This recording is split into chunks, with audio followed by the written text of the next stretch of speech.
Era una fría noche de invierno.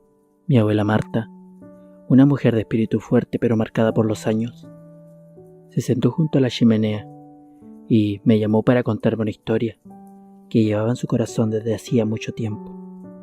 La casa, situada en el histórico barrio de San Telmo, estaba llena de recuerdos y sombras que parecían cobrar vida a la luz vacilante del fuego. Esta es una historia que nunca he contado a nadie, comenzó la abuela, su voz temblando ligeramente.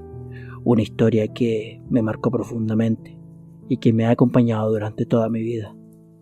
Habla de un lugar muy especial y de los susurros que emergen de las sombras del olvido. Hace muchos años, cuando yo era joven y trabajaba como enfermera en un hogar para ancianos, en donde me encontré con algo que desafió toda explicación lógica. La residencia estaba ubicada en las afueras de la ciudad, rodeada de viejos olivos que se mecían suavemente con el viento, como si susurraran secretos antiguos a quien quisiera escucharlos. La residencia albergaba a muchos ancianos que padecían de Alzheimer y otras enfermedades degenerativas. A medida que sus memorias se desvanecían, parecía que un velo de misterio y tristeza cubría sus vidas, ocultando historias que nunca serían contadas. Entre todos ellos, había un hombre que destacaba por su aura enigmática: el señor Benítez. El señor Benítez era un hombre de unos 70 años, con una mirada perdida y una expresión de constante confusión. Había sido un reconocido arquitecto en su juventud, pero el Alzheimer había borrado casi todos sus recuerdos. Sin embargo, había algo en él que siempre me intrigaba. A menudo lo encontraba sentado en una esquina del jardín, murmurando para sí mismo y dibujando en el aire con los dedos, como si intentara reconstruir algo invisible. Una noche, cuando caminaba por el pasillo, escuché un susurro extraño. Provenía del cuarto del señor Benítez. Me acerqué con cautela y al abrir la puerta, lo vi, sentado en su cama, con la mirada fija en un punto del vacío, susurrando palabras incoherentes, pero no estaba solo. A su alrededor sombras oscuras parecían moverse, danzando en la penumbra y creando un ambiente que erizaba la piel. Los susurros de los olvidados, murmuró el señor Benítez, sus ojos brillando con una extraña intensidad. Están aquí, atrapados en el olvido buscando la salida. No entendía a qué se refería en ese momento, pero el ambiente en la habitación era tan denso y opresivo que tuve que salir corriendo de allí. A la mañana siguiente, el señor Benítez fue encontrado en su cama, con una expresión de profunda paz en su rostro, como si finalmente hubiese encontrado la respuesta a su búsqueda interminable. Después de la muerte del señor Benítez, los eventos extraños en la residencia aumentaron. Los ancianos comenzaban a hablar en susurros sobre sombras que se deslizaban por los pasillos y figuras que aparecían en los espejos. Algunos afirmaban ver a sus seres queridos fallecidos, mientras que otros mencionaban oír voces que los llamaban desde la oscuridad. Una noche, decidí investigar por mi cuenta. Armada con una linterna y una determinación férrea, me aventuré en los pasillos oscuros de la residencia. A medida que avanzaba, los susurros se hacían más fuertes, como un murmullo constante que llenaba el aire. Sentía que algo o alguien me observaba, siguiendo cada uno de mis movimientos. Llegué a la habitación del señor Benítez, un lugar lleno de libros polvorientos y viejos, muchos de los cuales nunca habían sido abiertos en años. Al revisar los estantes, encontré un viejo libro que llamó mi atención, ya que parecía estar más limpio que los demás. Al abrirlo, descubrí que pertenecía a una mujer llamada Elena, que había vivido en la residencia hace muchos años. Era su diario. En él Elena contaba una historia aterradora. Ella había trabajado en la residencia cuando era una mansión privada, antes de convertirse en un hogar para ancianos. Relataba cómo los antiguos dueños habían realizado rituales oscuros buscando una cura para la maldición de su sangre, ya que, según Elena, estos por alguna razón desconocida después de los 50 años empezaban a desarrollar los primeros síntomas del Alzheimer. Después de intentar por todos los medios tradicionales, se inclinaron por algo mucho más macabro. Estos decidieron inmiscuirse en la magia ritual. Según sus teorías, el alma estaba derechamente vinculada con la memoria, haciendo que esta familia llegara a una decisión terrible. Ellos crearían un ritual para poder devorar el alma de los demás, para poder así alimentar a la suya. Pero esto no resultó, ya que solo condenaron al encarcelamiento a sus víctimas y a sí mismos. Elena describía cómo las sombras de esos espíritus atrapados empezaban a manifestarse, llenando la mansión con sus lamentos y susurros. Intentó advertir a los dueños, pero nadie tenía la más mínima intención de parar esto. Al final, Elena dejó de escribir de golpe, y su diario quedó como el único testimonio de los horrores que había presenciado. Más tarde, ya sea por mera coincidencia o por una consecuencia directa del ritual, esta vieja casa, 50 años después, se convertiría en una residencia que acogería a personas que tuvieron la misma mala suerte que aquella afligida familia. De repente, sentí un escalofrío recorrer mi espalda. La habitación se llenó de una brisa helada y al girar, vi reflejada en el espejo la figura de una mujer. Con el rostro pálido y los ojos llenos de tristeza, supe de inmediato quién era. Era Elena. Extendió una mano hacia mí, como pidiendo ayuda, pero antes de que pudiera reaccionar, la imagen se desvaneció, dejándoselo un eco de su presencia. Esa noche, el diario de Elena reveló la verdad sobre los susurros en la residencia.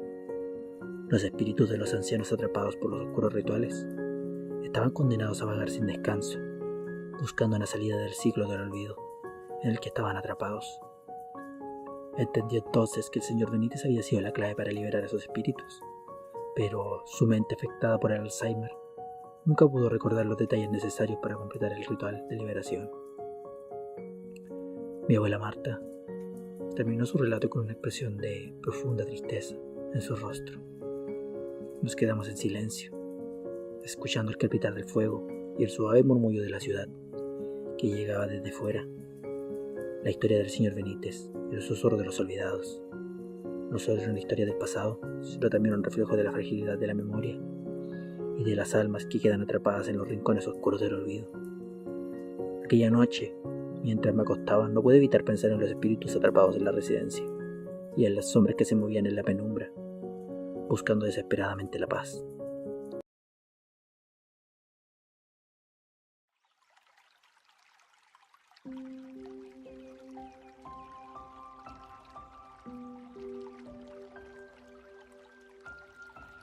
Era un sábado por la tarde y mi amigo Tomás y yo habíamos decidido elevar nuestros volantines, que habían quedado guardados desde las fiestas patrias.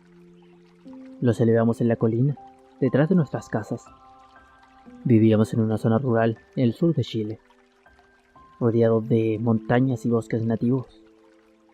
La quebrada, a la que todos le llamábamos el agua, estaba cerca, al inicio de un bosque frondoso y lleno de árboles enormes.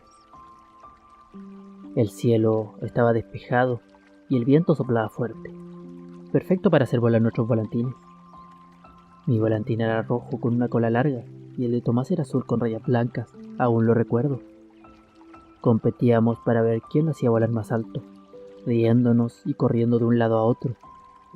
Todo iba bien hasta que de repente una ráfaga de viento más fuerte atrapó el volantín de Tomás y antes de que pudiera hacer nada, el hilo se cortó. Observábamos cómo el volantín se alejaba, volando hacia la quebrada y perdiéndose entre los bosques del agua.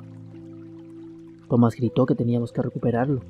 Yo dudé por el aspecto que tenía el bosque, para donde se fue el volantín, pero no quería parecer cobarde. «Vamos», respondí, y nos dirigimos hacia la quebrada, bajando por la empinada pendiente que llevaba al inicio del bosque. La quebrada era un lugar al que nuestra familia solía visitar en el pasado para recoger agua de una vertiente que había allí, antes de que se instalara el sistema hidráulico en la zona. Ahora el lugar estaba abandonado y cubierto de una vegetación densa. Los árboles formaban un techo verde que apenas dejaba pasar la luz del sol. Nos adentramos en el bosque, siguiendo más o menos por donde vimos caer el volantín. El lugar estaba lleno de las sombras producidas por los árboles y un silencio inquietante, roto solo por el crujir de las hojas bajo nuestros pies y el susurro del viento entre los árboles. Caminábamos en silencio, atentos a cualquier señal del volantín. De repente, escuchamos un murmullo, un susurro, apenas perceptible, que parecía venir de todas partes a la vez. Nos detuvimos. mirando a nuestro alrededor con ojos abiertos de par en par. ¿Escuchaste eso?, pregunté, mi voz apenas en un susurro. Tomás se sintió, su rostro pálido bajo la luz tenue que se filtraba entre las hojas. Seguimos avanzando, pero el susurro se hizo más fuerte, como si alguien estuviera hablando justo al lado nuestro. Aunque no podíamos ver a nadie. Finalmente, llegamos a un pequeño claro donde el volantín azul de Thomas estaba atrapado en las ramas bajas de un árbol. Corrimos hacia él, aliviados de haberlo encontrado, pero cuando Thomas extendió la mano para alcanzarlo, el susurro se convirtió en una risa aguda, como la de un niño. Giramos en la dirección del sonido y vimos a unos 20 metros a una cosa asomando su torso desde detrás de un árbol. Era una figura oscura y delgada. Parecía un hombre, pero su piel era pálida como la luna y sus ojos eran dos pozos negros sin fondo. Este ser carecía de pelo y era tan delgado que podía ver la silueta de sus costillas. Nos miraba fijamente y una sonrisa torcida se dibujaba en su rostro. ¿Quién está ahí?, gritó Thomas. La figura no respondió, solo levantó una mano huesuda y señaló hacia nosotros. El miedo se apoderó de mí, y sin pensarlo, agarré a Thomas del brazo y corrimos. El susurro se convirtió en un grito ensordecedor, que llenaba el bosque como si los árboles mismos estuvieran gritando. Sentí que muchas cosas nos seguían, al menos 5 cosas nos seguían por la maleza. Corrimos sin mirar atrás, nuestros corazones latiendo con fuerza. El bosque parecía un laberinto sin fin y cada paso se volvía más difícil, como si el suelo tratara de tragarnos. Finalmente vimos la luz del sol a través de los árboles y nos lanzamos hacia ella con todas nuestras fuerzas. Salimos del bosque jadeando y nos desplomamos en la hierba, lejos de la quebrada. Miré hacia atrás y vi cómo la oscuridad del bosque parecía retroceder, como si algo invisible nos estuviera observando desde las sombras. Regresamos a nuestras casas, sin decir una palabra, con el volantín de Thomas colgando deshilachado en su mano. Nuestras madres nos regañaron por haber desaparecido durante tanto tiempo, pero no les dijimos nada sobre lo que habíamos visto. Desde ese día nunca volvimos al bosque del agua. He escuchado muchas veces que los bosques y vertientes tienen un dueño, y que siempre hay que pedirles permiso para tomar algo de estos.